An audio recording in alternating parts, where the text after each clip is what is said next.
जय माता दी। आप सभी का हमारे YouTube चैनल पर बहुत बहुत स्वागत है। आपका आने वाला वर्ष मंगल में हो, इसी शुभकामना के साथ आज हम आप लोगों के लिए राहु और केतु से संबंधित जानकारी लेकर उपस्थित हैं।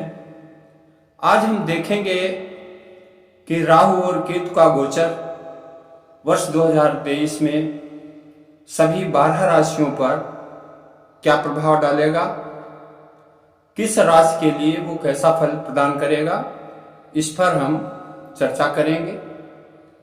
आप सभी लोग हमारा वीडियो अंत तक देखें और उसे लाइक करें। तो साथियों, सबसे पहले हम ये जान लें राहु केतु क्या है। ज्योतिष में राहु और केतु को छाया ग्रह कहा गया है। ये हमेशा जन्मपत्री में एक दूसरे के ठीक सामने दिखाई देते हैं, समसप्तक स्थिति में रहते हैं और छाया ग्रह होने के कारण ये बहुत ही शीघ्र प्रभाव देते हैं। यदि लाभ देते हैं तो लाभ भी शीघ्र अचानक देते हैं और अगर हानि करते हैं तो अचानक ही दुर्घटना की स्थिति बना देते हैं। तो हम देखते हैं कि मेष राशि वालों के लिए वर्ष के प्रारंभ में राहु मेष राशि पर संचरण कर रहा है और केतु सप्तम भाव में है। तो लग्न में स्थित राहु मेष राशि वालों के लिए शुभ नहीं है। ये दुर्घटना कारक होता है और जातक के मन में एक भय सा बना रहता है, स्वास्थ्य भी ठीक नहीं होता है और शत्रुओं की वृद्धि करता है। तो लग्न में स्थित राहु मेष राशि वालों के लिए कष्टप्रद रहेगा और 30 अक्टूबर 2023 के बाद राहु राशि परिवर्तन करेगा और तब ये द्वादश भाव में पहुंच जाएगा, क्योंकि राहु और केतु हमेशा वक्री गति से चलते हैं और द्वादश भाव में जाकर के ये खर्च को बढ़ा देगा। द्वादश भाव खर्च का होता है, तो खर्च बढ़ जाएगा, धन का अभाव महसूस होगा और लंबी लंबी यात्राएं करने की स्थिति भी बनेगी मेष राशि वालों के लिए। सप्तम भाव में केतु होगा। सप्तम भाव व्यापार का होता है, पत्नी का होता है। तो सप्तम भाव में स्थित केतु व्यापार में समस्या खड़ी कर सकता है, पत्नी के स्वास्थ्य को खराब कर सकता है। कुल मिलाकर मेष राशि वालों के लिए 2023 में राहु और केतु लाभप्रद नहीं दिखाई दे रहे हैं। इनकी शांति का उपाय करना शुभ रहेगा। आगे देखते हैं कि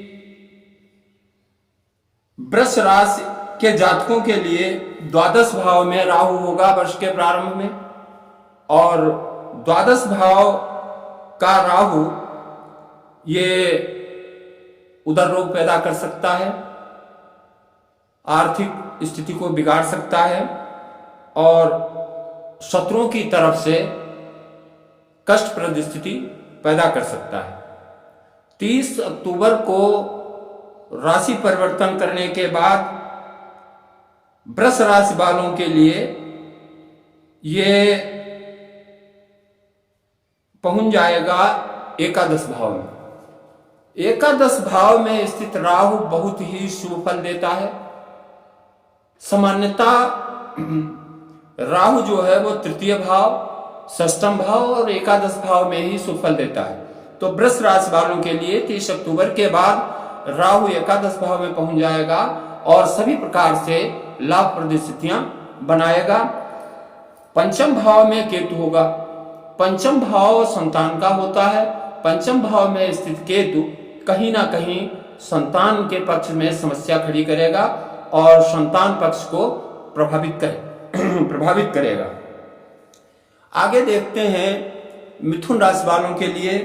तो मिथुन राशि के जातकों के लिए वर्ष के प्रारंभ में राहु एकादश भाव में होगा जो 30 अक्टूबर तक रहेगा। और हम बता ही चुके हैं कि एकादश भाव में स्थित राहु सभी प्रकार से लाभ देता है।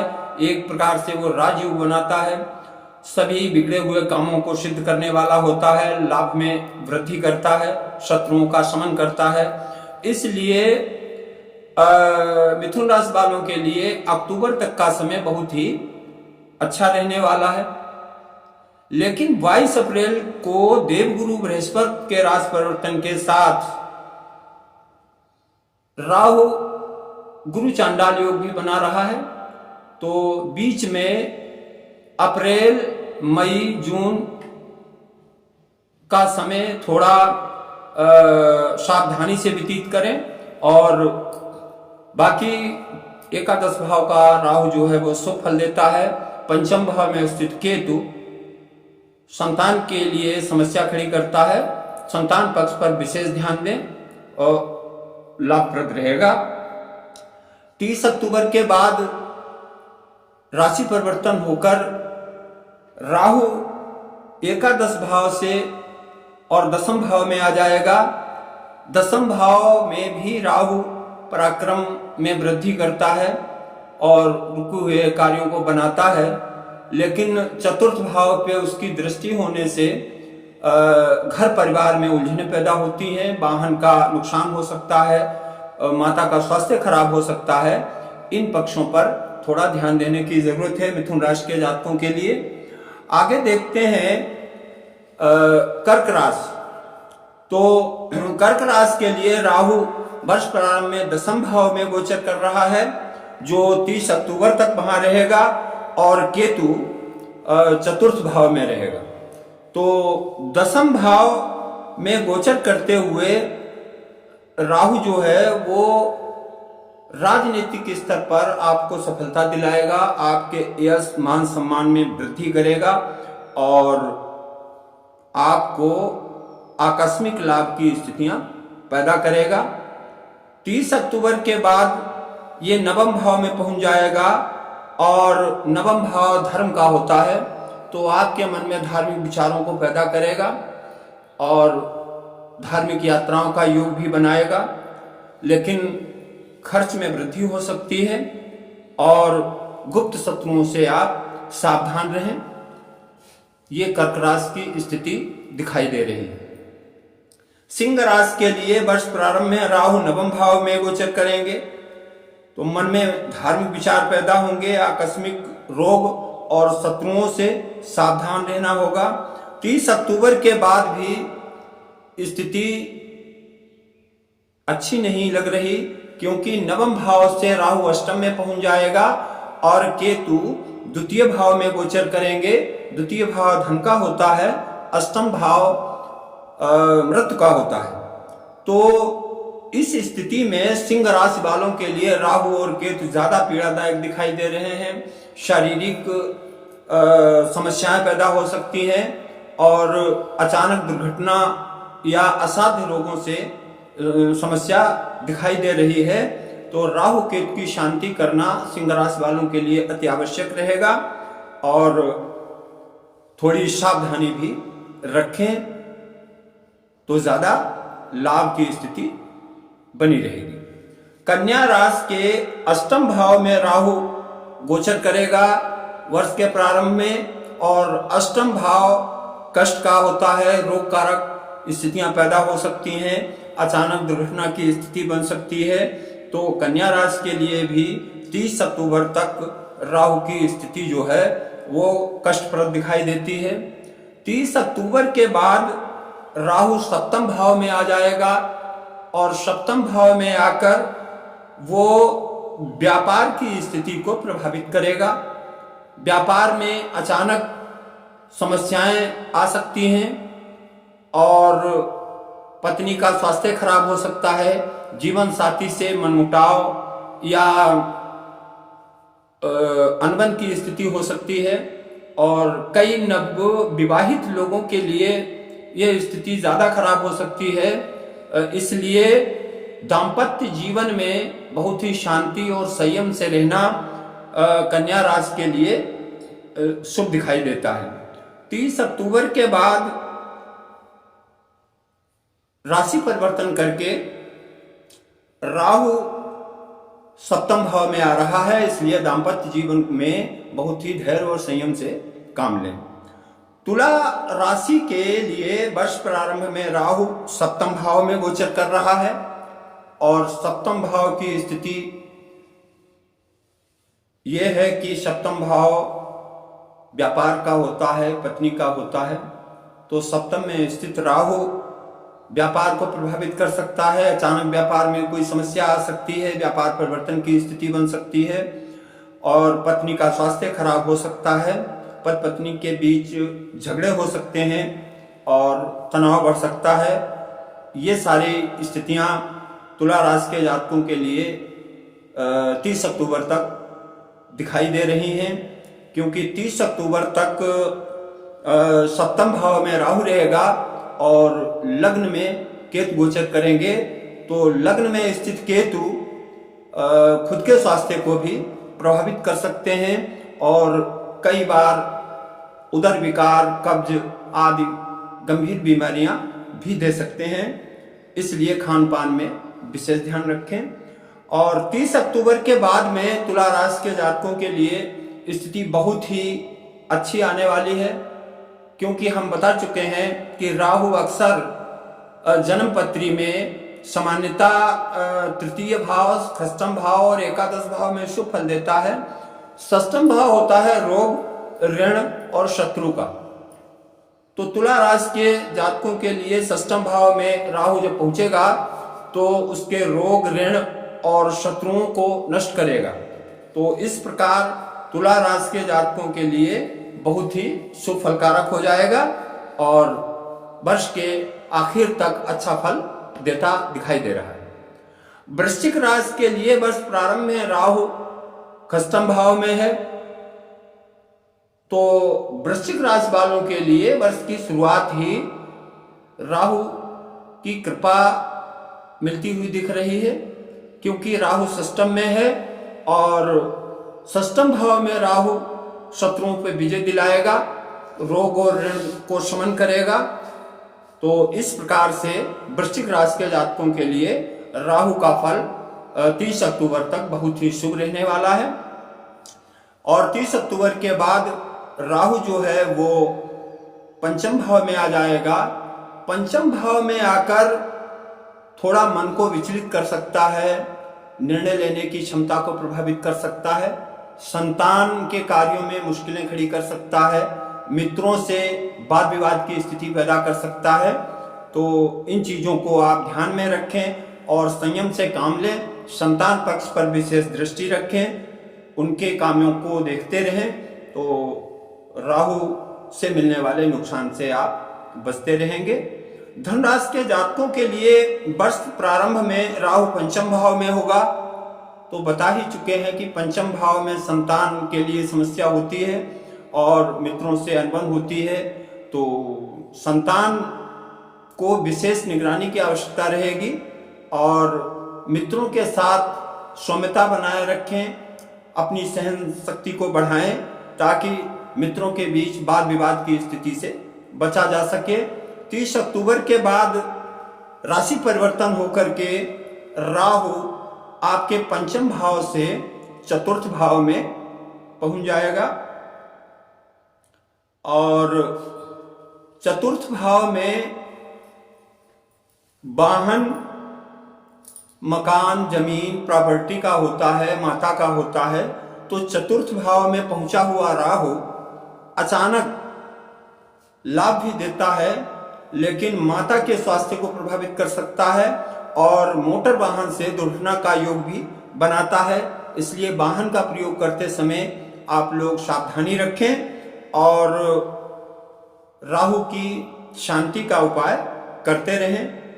मकर राशि के लिए वर्ष प्रारंभ में राहु चतुर्थ भाव में है। तो चतुर्थ भाव में वाहन की दुर्घटना और माता के स्वास्थ्य संबंधी मामलों को थोड़ा ध्यान से देखें। वाहन चलाते समय सावधान रहें और भूमि भवन संबंधी किसी समस्या पर विवाद की स्थिति से बचें, अन्यथा न्यायालय कोर्ट कचहरी के मामले भी पैदा हो सकते हैं। 30 अक्टूबर के बाद जब राशि परिवर्तन होगा राहु का, तो राहु जो है वो तृतीय भाव में पहुंच जाएगा और तृतीय भाव पराक्रम का होता है। तो 30 अक्टूबर के बाद में मकर राशि के जातकों के लिए राहु का सहयोग मिलना शुरू हो जाएगा, उनके पराक्रम में वृद्धि होगी, बिगड़े हुए काम बनेंगे और भाइयों के सहयोग से सभी कार्यों में वो सफलता प्राप्त करेंगे। कुंभ राशि के लिए वर्ष के प्रारंभ में राहु तृतीय भाव में होगा, जो शुभ फल कारक है और पराक्रम में वृद्धि रहेगी। अपने परिश्रम और अपनी बुद्धिमत्ता से कुंभ राशि के जातक सफलता प्राप्त करेंगे, भाइयों का सहयोग मिलता रहेगा। 30 अक्टूबर के बाद राशि परिवर्तन करके राहु द्वितीय भाव में पहुंच जाएंगे और केतु अष्टम में। तो 30 अक्टूबर के बाद कुंभ राशि वालों को लिए विशेष सावधानी की आवश्यकता रहेगी, क्योंकि अष्टम भाव में स्थित केतु असाध्य रोगों को पैदा करता है। इसलिए खान पान में विशेष ध्यान रखें। स्वास्थ्य खराब होते ही शीघ्र किसी ना किसी चिकित्सक से सलाह अवश्य लें। परिवार के सदस्यों में सामंजस्य बनाए रखें, मनमुटाव की स्थिति ना बनने दें, क्योंकि द्वितीय भाव का राहु अचानक धन का लाभ तो करा सकता है, लेकिन परिवार में विघटन की स्थितियां भी पैदा करता है। इसलिए राहु और केतु की शांति का उपाय करते रहें तो स्थिति कल्याणप्रद दिखाई देती है। अब अंत में हम देखते हैं मीन राशि, जो 12वीं राशि है। मीन राशि के स्वामी देवगुरु बृहस्पति अपनी ही राशि पर गोचर कर रहे हैं और मीन राशि के जातकों के लिए वर्ष के प्रारंभ में राहु का गोचर कुटुंब भाव में हो रहा है। मतलब राहु जो है वर्ष प्रारंभ में मेष राशि पर है, तो मीन राशि वालों के लिए द्वितीय भाव है। द्वितीय भाव में बैठे हुए राहु अचानक धन की लिए लाभदायक स्थितियां बनाते हैं और धन का लाभ भी देते हैं, लेकिन जातक परिवार की तरफ से उदासीन हो जाता है और पारिवारिक स्थितियां बिगड़ने लगती हैं। इसलिए 30 अक्टूबर तक मीन राशि के जातकों को अपने पारिवारिक जीवन पर विशेष ध्यान देने की आवश्यकता रहेगी। 30 अक्टूबर के बाद राहु राशि परिवर्तन करेगा और तब वो मीन राशि पर ही आ जाएगा और मीन राशि पर आकर के स्वास्थ्य को प्रभावित करेगा। इसलिए मीन राशि के जातकों को पूरे वर्ष राहु और केतु से सावधान रहने की जरूरत है। उनकी शांति का उपाय करें। राहु और केतु की शांति के लिए हम इनके बीज मंत्रों का जाप कर सकते हैं। राहु का बीज मंत्र है ओम रांग राहवे नमः। इनका दिन बुध माना गया है और बुधवार को भगवान गणपति का पूजन करना, मछलियों को दाना खिलाना, ये सब भी राहु के लिए प्रसन्नता देते हैं। तो राहु की शांति के लिए आप मछलियों को दाना खिला सकते हैं, गाय को हरा चारा खिला सकते हैं, ओम रांग राहवे नमः मंत्र का जाप कर सकते हैं। और केतु की शांति के लिए आप ओम कैंग केतवे नमः मंत्र का जाप कर सकते हैं। किसी कुत्ते को शनिवार के दिन आप मीठा भोजन कराएं, लेकिन कुत्ता आवारा होना चाहिए, पालतू कुत्ते को खिलाने का लाभ प्राप्त नहीं होता है। तो साथियों, ये था वर्ष 2023 में राहु और केतु के गोचर का फल। हम आशा करते हैं कि आपको पसंद आया होगा और शेष बहुत सी जानकारी आपको फिर लेकर आएंगे। आप लोग हमारा चैनल सब्सक्राइब कर लें। तब तक के लिए जय माता दी।